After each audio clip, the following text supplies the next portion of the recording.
A outra questão que eu queria ver contigo é diretamente relacionado à repercussão do acordo, da proposta de acordo, do que estão chamando de acordo de paz, do que não é acordo de paz, mas principalmente os países que estão reagindo e que estão aplaudindo, estão batendo palmas, é caso do Brasil também. Parece que sim, esse acordo de cessar fogo traz uma tranquilidade inegável para o povo palestino, mas não deveria se brigar por algo a mais do que simplesmente o cessar-fogo? E já queria saber de ti se tu entende que isso passa necessariamente pela retirada do Netanyahu do poder e se resolveria tudo retirando o Netanyahu ou não viria outro igual a ele no lugar? Olha, se mantém o cerco ilegal, se mantém o processo de limpeza étnica, e por isso mesmo tem que se manter a nossa luta. Nós, obviamente, estamos junto com o povo palestino no seu sentimento de alívio em ter, nesse momento, agora alguns dias de cessar-fogo, os primeiros dias de cessar-fogo, depois de 2 anos de bombardeios quase ininterruptos. Ao mesmo tempo, nós estamos junto com o povo palestino também na sua desconfiança contra o regime sionista a respeito desse cessar-fogo, porque não só Israel já rompeu unilateralmente outros 2 acordos de cessar-fogo, inclusive esse ano mesmo, como antes mesmo de assinar o acordo de cessar-fogo, Netanyahu ontem estava dando um discurso dizendo: terminada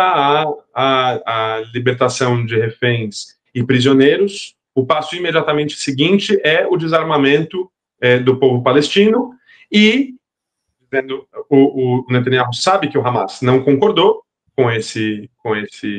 desarmamento, e, portanto, dizendo, e isso vai acontecer logo em seguida, seja pelo caminho fácil ou pelo caminho difícil. Então,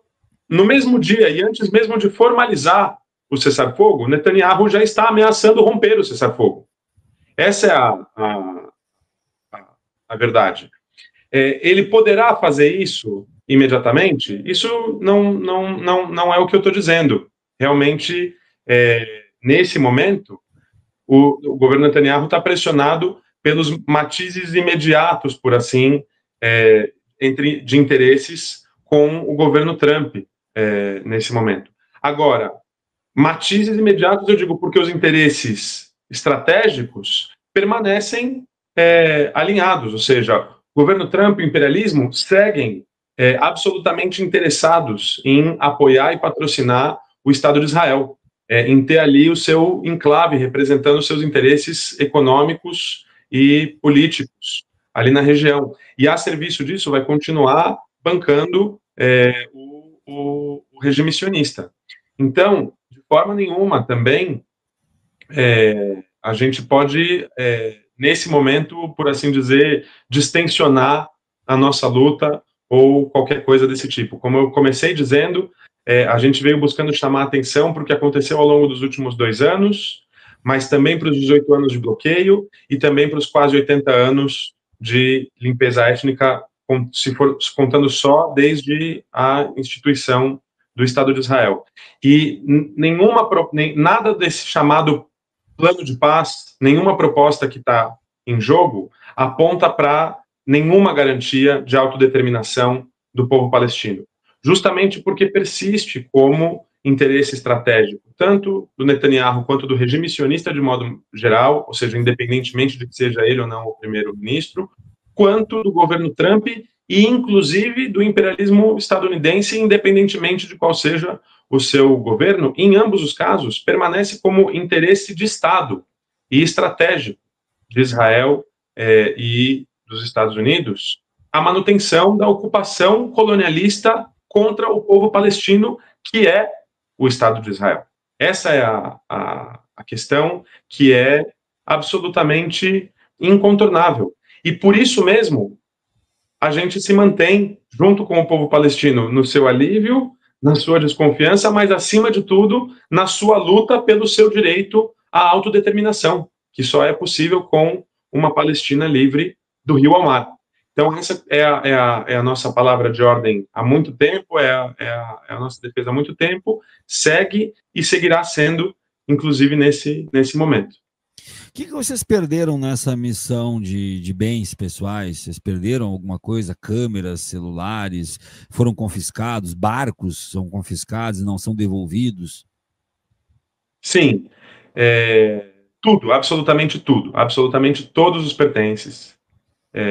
das malas, as roupas, aos equipamentos, os barcos, absolutamente tudo. Mas isso, ao mesmo tempo, sinceramente, é irrelevante nessa conversa, ou seja, tem um pouco, o que eu estou dizendo agora tem um pouco a ver com o que eu comecei dizendo lá no início da nossa entrevista. Nosso objetivo é chamar a atenção para o que está acontecendo com o povo palestino e essas coisas, nem falar isso, os pertences perdidos, mas mesmo as violações durante a prisão, que a gente documentou, denunciou e seguirá denunciando, porque isso é importante, em parte é importante dizer, eu e nós aqui seguimos usando, isso aqui é o uniforme da prisão israelense, que nós não tiramos porque consideramos que não estamos soltos, não estamos livres, enquanto não estivermos todos, e ainda temos, nesse momento, uma última voluntária da nossa missão, da Global Sul Multiflotilha, ainda mantida sem nenhum fundamento e nenhuma explicação, presa pela entidade sionista na prisão de Kitziot. Então, por isso mesmo, lutando pela libertação dela, pela libertação das ainda várias dezenas de presos e presas da onda seguinte da flotilha, da missão seguinte da flotilha, que chegou dias depois de nós e também foi interceptada, também foi levada para as prisões, e acima de tudo, pela libertação dos mais de 10 mil presos palestinos, sendo 400 crianças, grande parte dos quais sem que sequer qualquer formalização de uma acusação contra essas pessoas. Então, a denúncia do que a gente passou lá, da negativa de acesso a medicamentos e a médicos, de quando a gente pedia médico, respondiam que não tinha médico para animais naquela prisão, de que a gente não podia sair da cela, nunca pôde caminhar, tomar banho de sol, tomar banho, nada disso, acesso à água para beber, enfim, todas as denúncias que a gente veio fazendo, elas estão sempre enfatizando que isso não tem nenhuma comparação com o que passam esses mais de 10 mil presos palestinos, que, por outro lado, também não têm a nossa visibilidade e a oportunidade de sair e poder mostrar para o mundo o que está acontecendo lá. Essa mesma prisão é uma prisão que é palco conhecido de torturas cotidianas e algumas das mais graves violações contra direitos humanos contra os palestinos. Nós, ao mesmo tempo, não estivemos nas mesmas celas que eles, porque evitaram que a gente pudesse ter esse contato e justamente ser testemunha do que vivem e poder sair e contar as suas histórias, que obviamente é o que a gente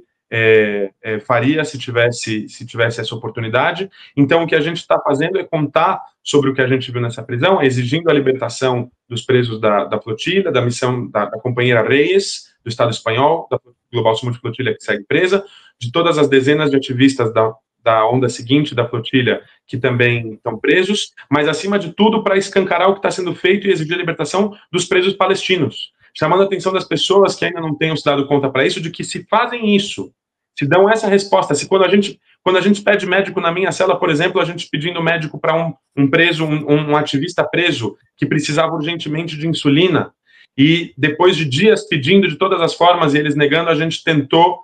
boicotar a contagem numa das várias contagens que acontecem por dia, e eles entraram com os cachorros, as escopetas, as miras lasers na nossa cabeça,